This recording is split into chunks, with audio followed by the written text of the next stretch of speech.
Hey there, everyone. Let's see if I can get this to work. Don't. Come on. Looks like it's working. Hey everyone. Steve Gonzer, physical therapist here. And if you haven't seen these videos yet, I'm going live all month, helping you guys figure out some different things with running and training and what you can do to make 2019 an amazing year of running. If you haven't, go ahead and go to the Facebook page for Run Smart Online. Just click on our little guy there and then go to our video section. It's the only videos you're going to see for this month. It's a lot of the live videos that I'm posting, and you can check them all out there. I'm going to kind of expand upon last night. Last night I talked about, I actually showed some exercises. We talked about hip strength as it relates to different things, and then I talked about the speed skater exercise last time. I'm going to show you guys some more exercises today. I'm going to make sure my camera's not going nuts here. You figured I would probably do this before I would go live, but you know, I don't. So, all right, so we should be good. So I want to show you, I'm going to jump over to this, this running guy again, and I want to show you guys a little bit of something pretty cool. Let's let him run. We're going to track this left leg. So it's hitting the ground now and coming through, and we're just going to stop it right here. So what I'd like to do is zoom in and see if I can get this to work. So we have the kneecap right here, right? And let me know if you have any questions in the comments while I'm doing this, but here's the kneecap. Let's see if I can spin them. Nope, that's not how you spin them. Let's get rid of that. I'm going to do that. Bring them to the center. Let's zoom in a touch. So now we're looking at the knee itself. So I'm going to take some of this stuff away. Let's get rid of that. Let's get rid of this. Some of this stuff.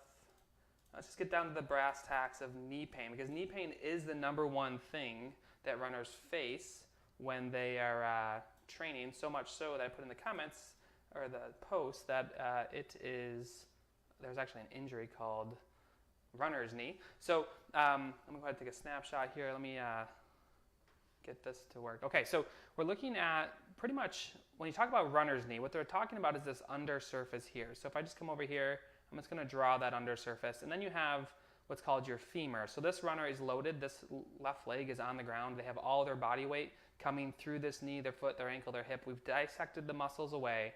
We have the kneecap border here, which is here, and then we have the thigh bone, which is here and here.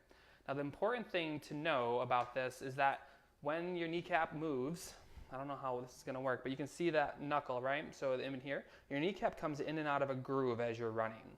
And it goes back and forth. There's a lot of friction, a lot of force in there. And as you run, it gets jammed in hard and up and down, up and down, up and down.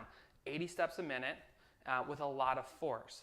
So when we're talking about these two surfaces, and one of the biggest injuries that people have are either runner's knee or like a degenerative meniscus tear. Maybe some of you guys have had these in the past. What we're looking at is just at a bare basis is a injury of overload to this compartment. So let's just say runner's knee, for example, but I can tell you that if you're dealing with other knee issues, this generally holds true for most of these things. So it's a friction injury between the kneecap and that groove and the femur, and it's just gliding back and forth too hard. If you think about, let's go back to that view. So these two surfaces, this surface and this surface, don't play well together.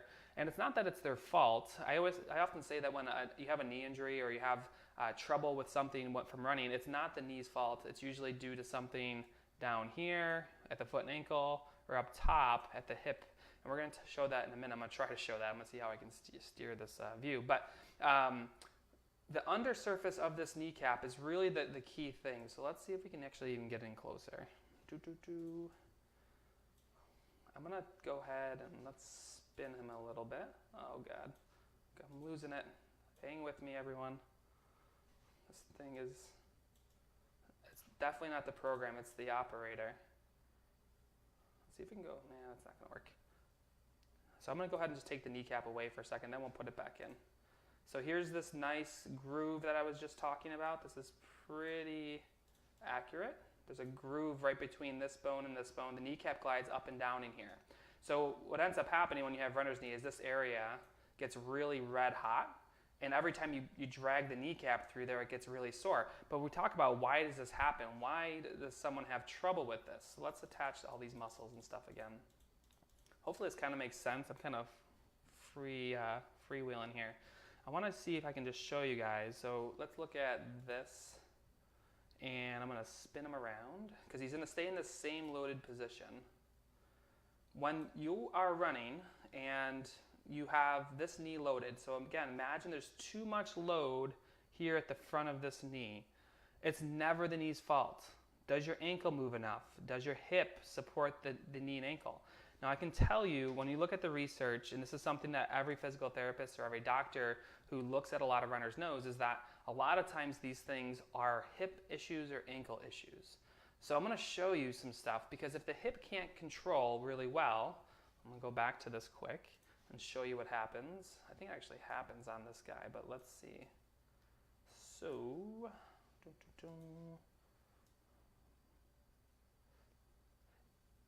if the hip doesn't control really well, so these muscles up top, what ends up happening is, hang with me, is that the knee ends up getting overloaded, and what will happen is this doesn't happen on him because it looks like this model had good control when they were watching his muscles or watching his movement, but the knee will go down and in, almost kind of like a buckling force or excessive spin coming down and in, and that issue itself will cause overload to that kneecap that I just showed you. So when we look at strengthening, this is the key area, this glute area up top and then ankle mobility below. I want to show you some exercises that you guys can do to help control that. Hopefully this helps a little bit. I'm just literally flying by the seat of my pants, unfortunately, on this, trying to drive this guy around. But let's just watch him run a little bit. He's actually got his foot off the ground. Somehow he moved. There we go. So you can actually see a little bit of extra movement. Zoom in a little bit. You can see this hip dropping, right? That hip dropping causes overload in the knee. You can see how he almost kind of goes into a bow leg presentation, because whoever they were tracking with this model had a little bit of a bow leg. Typically we see in most females it goes the opposite direction, knock knees. So if you're someone who feels their knees hit together, or you're constantly scuffing your calf with your other foot when it swings through, this is common problems here. So like if this foot is hitting this calf, you got that one dirt mark constantly on that calf. This is pretty traditional. And what you want to do, number one thing to prevent knee pain, but also to improve your running, is to really just focus up top. If you guys can focus in this box, in the hips, in the core, you're going to do fantastic, and you're going to give yourself the best shot to have a great running year. So let me show you those exercises. Let me stop mumbling and get through this. So the first thing I want to show you is, I'll zoom in a little bit. Actually, I'll just go full screen on there. This is from our strength programs on our site, and this is a single leg deadlift, a lot of balance. I start with my arms out wide. I'm not asking for a hug. I'm actually just using this for a little bit of balance, and then as you get better, you take the arms away. But this is a strength workout on runsmartonline.com, and this is a great, safe exercise for the knee, but really good for the glutes. So let's watch this. Both arms out, so single leg deadlift. Hinge from the hip forward, all and hinging back up. right here from the hip. 2. And that gets a ton of glute activation. So a ton of glute activation through here and through the hamstring, and a really low load to the knee. So when we're trying to protect the knee, you're a runner, you don't need to overload the knee. Get into the glutes and get into the hamstrings. So if you're looking for stronger hamstrings, stronger glutes, and you should be, I just whispered that, but you guys can't see me whispering it, you want to make sure you're targeting these muscles. So if you watch this 3, exercise, a nice hinge from 4, the hip, a lot of balance here. As you get stronger, 5, you can hold some weights. A single leg deadlift, 20 good. times Keep on it each up. Make side sure you're is a not great flexing from the spine. exercise Keep your to form get good. If you need to stronger slow and down, protect your don't worry about knees. keeping up. You can see we're 32 minutes into this workout, so there's a bunch of other stuff in here. I want to show you one of the other exercises actually, because it's a great balance exercise. The knee is a forward mover, so if you want to train your butt muscles, your glutes, your hips, you want to start moving laterally or sideways. So here's a great another move for you guys to try. This is a different workout. We're 22 minutes into this workout, so a lot of stuff happened already down here.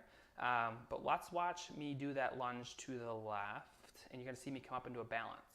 So a couple things. You're going to watch me. You need to get the butt away from you to do this right. It's really important for your hips. So keep you can bend the leg that you're standing on, so let's all stand on the right leg. You can bend that a little bit if you want. Posture, right? But lunging onto the left, let's raise our right hand up in the air like we got a question. Taking your Lunge to the hand, left, reach for that foot, towards your foot, and back up. So a good hip hinge. Remember, kick the butt out. Get that butt away. So a little bit too rounded in the back. Steve must have been tired today, but this knee would end up going straight. Let's see if I get a better one. That's going to load it. There. This leg stays straight. I'm lunging laterally, getting my chest down, reaching for that foot. This rotation is a glute buster. This workout is called butt camp instead of boot camp because it makes your glutes on fire. But this lateral lunge, and then watch me come up to a balance. Hopefully I do it. And I don't know if I nailed it. I'm just going to pause it. But you come up to a balance. So you're getting all that balance and strength of the foot and ankle. You're working. You're not going after the knee too much. And by doing hold the balance with me. Don't go too quick. The reach with the hand, you load your glutes more. Again, get the butt away from you. Great exercises that you guys can do 5 to get stronger, protect your knees. But these translate to a lot of speed, right? So there's a lot of benefit to just doing these and getting stronger because you can. So warm up, cool down. I did a speed skater exercise yesterday for you in my basement. That's a great exercise to do. Now you have single leg deadlifts. Now you have the side lunge. Start incorporating these into your workouts as a warm up, cool down. It's a great way to do it. If you're looking actually for the full strength workouts, you can go to, and you can actually try these full strength workouts for $1. You want to go and check out primarily like the Base 6 series. So we have a Base 3 and a Base 6 program, which are 30-minute strength videos that target these areas for you. Obviously led by me, and I talk you through it. This is stuff that I've been doing as a physical therapist for the last decade, helping runners run smarter, get better results on race day. But hopefully, at the very least, these exercises are starting to get your thoughts on what you can do to have a better 2019. And then hopefully, if you need a little bit more help or you want some more help and just done for you, you come aboard and we can help you out a little bit more. But have a great Saturday night. And if you have any questions, I'll be around. My kids are in bed, and I'm just going to put my feet up and relax a little bit. Have a great night, everyone. Bye.